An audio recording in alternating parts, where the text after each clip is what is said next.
उत्तर प्रदेश की सत्ता में वापसी के लिए सपा प्रमुख अखिलेश यादव बहुत बेताब है और इसीलिए उत्तर प्रदेश में चुनाव भले ही 2027 में होना हो, लेकिन नेताओं ने अभी से जातियों की गिनती, वोटों की जोड़ तोड़ और पुराने रिश्तों पर जमी धूल साफ करनी शुरू कर दी है। और इसी कड़ी में सबसे आगे जो खिलाड़ी है वो है अखिलेश यादव।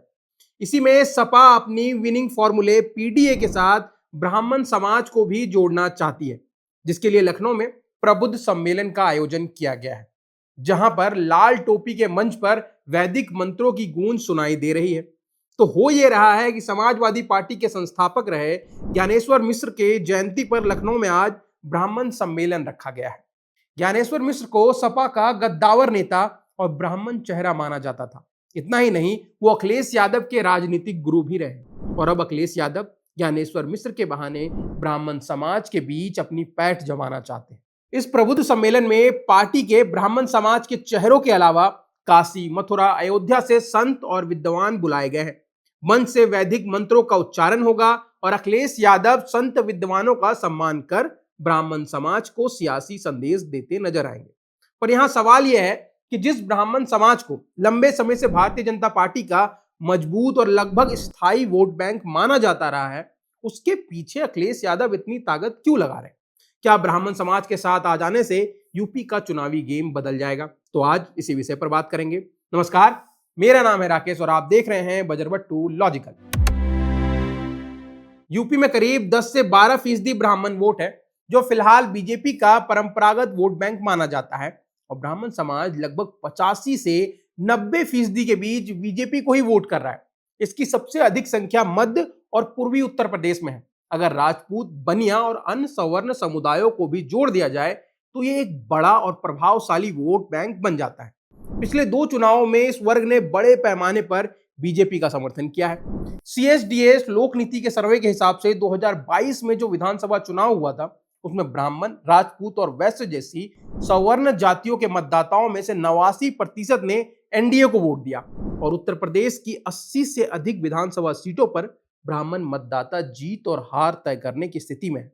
जबकि वाराणसी, चंदौली, महाराजागंज, गोरखपुर, देवरिया, भदोही, जौनपुर, बस्ती, संत कबीर नगर, अमेठी, बलरामपुर, कानपुर और प्रयागराज जैसे कई जिलों में उनकी हिस्सेदारी 15% से ऊपर बताई जाती है।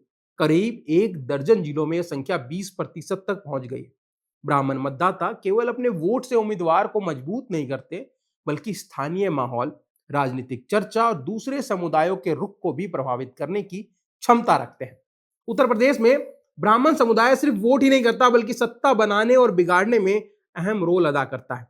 आजादी के बाद से 90 के दशक तक ब्राह्मण समाज कांग्रेस के साथ जुड़ा रहा, तो कांग्रेस की सरकार बनती रही। इसके बाद मायावती ने 2007 में सर्व जन रणनीति के तहत रिकॉर्ड 86 ब्राह्मणों को टिकट दिया। दलित ब्राह्मण गठजोड़ के बदौलत बसपा ने 403 में से 206 सीट जीतकर पूर्ण बहुमत हासिल की। फिर ब्राह्मण बीजेपी के साथ हो लिया और जब 2017 में बीजेपी पूर्ण बहुमत के साथ सत्ता में वापसी करके आई, तो उन्होंने क्षत्रिय समुदाय से आने वाले योगी आदित्यनाथ को मुख्यमंत्री बना दिया। इसके बाद से ब्राह्मण समाज की उपेक्षा का मुद्दा उठने लगा, लेकिन उसके बाद भी ब्राह्मणों का विश्वास बीजेपी के साथ लगातार जुड़ा रहा। पर इस साल विश्वविद्यालय अनुदान आयोग यानी कि यूजीसी की इक्विटी विवाद ने पहली बार बीजेपी के इस सवर्ण वोट बैंक में कुछ असंतोष पैदा किया और उत्तर प्रदेश में तो खास करके इसका असर देखने को मिला। बरेली के एक मजिस्ट्रेट ने विरोध में इस्तीफा दे दिया। लखनऊ में बीजेपी के 10 से अधिक सदस्यों ने पार्टी छोड़ दी और इसे ही बीजेपी के मजबूत समर्थन आधार में आई हल्की सी दरार के रूप में देखा गया और अखिलेश यादव इसी को भुनाना चाहते हैं और सपा प्रबुद्ध सम्मेलन के जरिए यही संदेश देने की कोशिश करेंगे कि उनकी राजनीति सिर्फ पीडीए तक सीमित नहीं है, बल्कि सभी वर्गों को साथ लेकर चलने वाली है। इसीलिए सपा ने कई महीनों से अपनी तैयारी शुरू करके रखी है। इसके साथ सपा के ब्राह्मण चेहरे सूबे के अलग अलग क्षेत्रों में दौरा करके ब्राह्मण सम्मेलन के लिए बिल्कुल माहौल सेट कर रहे थे। माता प्रसाद पांडे से लेकर के सनातन पांडे और अभिषेक मिश्रा और पवन पांडे को फ्रंट फुट पर बैटिंग करने को कहा गया है और इसी के जरिए सपा यह भरोसा दिलाना चाहती है कि जो सम्मान आपको बीजेपी नहीं दे पाई वो हम देंगे। और अखिलेश यादव को यह पता है कि भले ही ब्राह्मण वोट उन्हें बीजेपी की तरह एक साथ वोट ना मिले, लेकिन अगर वो उसमें थोड़ा भी सेंधमारी कर लेते हैं तो ये कामयाबी मिल जाएगी, उनको सत्ता में वापसी की राह आसान हो जाएगी। क्योंकि सपा को लगता है कि सीएम योगी आदित्यनाथ के सत्ता में होने के चलते ब्राह्मणों को जो उसका एक तबका है वो उनके साथ आ सकता है, जिसके लिए ही माता प्रसाद पांडे से लेकर के सनातन पांडे और पवन पांडे को ब्राह्मण चेहरे के तौर पर आगे बढ़ाया गया है। और कहीं ना कहीं ब्राह्मणों के बीच भी सपा को लेकर एक सकारात्मक बदलाव दिख रहा है। तो अब देखना दिलचस्प होगा कि क्या ज्ञानेश्वर मिश्र की विरासत सपा और ब्राह्मण समाज के बीच नया पुल बना पाएगी, और क्या पीडीए के साथ ब्राह्मणों की यह नई केमिस्ट्री उत्तर प्रदेश में बीजेपी की सत्ता के गणित को बिगाड़ देगी।